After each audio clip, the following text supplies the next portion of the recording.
October 2025 తులారాశి మాస ఫలాలు ఏ విధంగా ఉండబోతున్నాయో చూద్దామండి. ముఖ్యంగా మేజర్గా మార్పు ఏదైనా వస్తుందా అని అంటే, గురుగ్రహం 18 అక్టోబర్ సాయంత్రం 7:35 నుండి కర్కాటక రాశిలో స్థితి పొందబోతున్నారు 10వ స్థానంలో. 10 అంటే ఏంటి? వృత్తి, రాజభావం, స్టేటస్. కాబట్టి ఏంటంటే గురుడి రాకతోటి నిరుద్యోగులకి కూడా ఉద్యోగ అవకాశాలు మెండుగా వస్తాయి. ఒకవేళ ఎవరైనా రిజైన్ చేసి జాబ్ కోసం ప్రయత్నాలు చేస్తుంటే అలాంటి వారికి కూడా అవకాశాలు వస్తాయని చెప్పవచ్చండి. అలా అని రిజైన్ చేయమని కాదు, ఉద్యోగాన్ని వదలకూడదని కాదు. ప్రయత్నం చేస్తూ ఉంటే మాత్రం వారికి గురుబలం వల్ల గురుడు 10లో ఉండి 2ను 6ను స్థానాలను చూస్తూ ఉంటారు కాబట్టి డెఫినెట్గా మీకు మంచి శుభ ఫలితాలే వస్తాయని చెప్పవచ్చండి.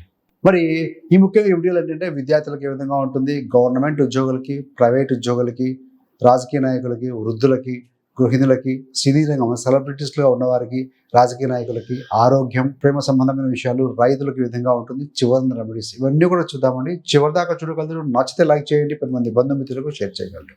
మొదటిగా ఏంటంటే విద్యార్థులకు చూస్తే ముఖ్యంగా చదువులపై కేంద్రీకరణ కొంచెం తగ్గుతుందండి. ఎందుకంటే హైయర్ ఎడ్యుకేషన్ కారకుడు శనిశ్చరుడు 6లో ఉండి వక్రీకరించాడు, 5లో రాహు ఉన్నాడు. సోషల్ మీడియా, నెట్వర్క్, ఎంటర్టైన్మెంట్ వాటి మీద కాస్త దృష్టి పెట్టే అవకాశం ఉంటుంది.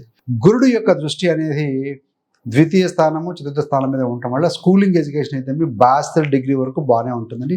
హైయర్ ఎడ్యుకేషన్, పీజీ లాంటి విద్య చేసే వారికి మాత్రం కొంత టైం మేనేజ్మెంట్ జాగ్రత్తగా చేసుకోవాల్సిన అవసరం ఎంతైనా కనబడుతుంది.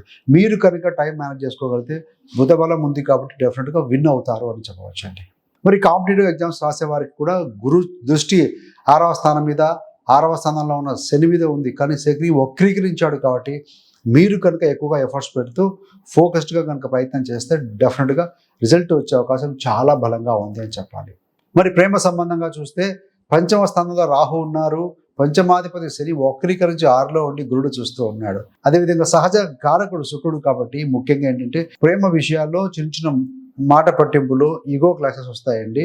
అదేవిధంగా సహజంగా శుక్రుడు కూడా బలహీనంగా ఉన్నారు కాబట్టి కొంత చిన్నపాటి గతంలో జరిగిన విషయాలను మళ్ళీ రిపీటేటివ్ చేసుకోవడం వల్ల, నెగిటివిటీ మీద ఫోకస్ చేయడం వల్ల మీ యొక్క సెల్ఫ్ రెస్పెక్ట్, అభిమానం తగ్గే అవకాశం ఉంటుంది. అసలు ప్రేమ అంటేనే పరస్పర నమ్మకం, అవగాహన కాబట్టి ఆ విధంగా మీరు ఆలోచించగలిగితే మాత్రం ఈ యొక్క తప్పిదాలను తొలగించవచ్చు.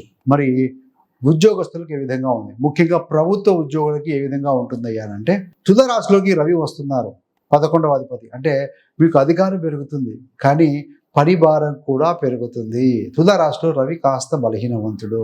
కొన్నిసార్లు సెల్ఫ్ కాన్ఫిడెన్స్ తగ్గుతూ ఉంటుంది. ఆత్మస్థైర్యం 2వ వారం తర్వాత తగ్గినట్టుగా అనిపించే సూచనలు కనపడుతూ ఉంటాయి.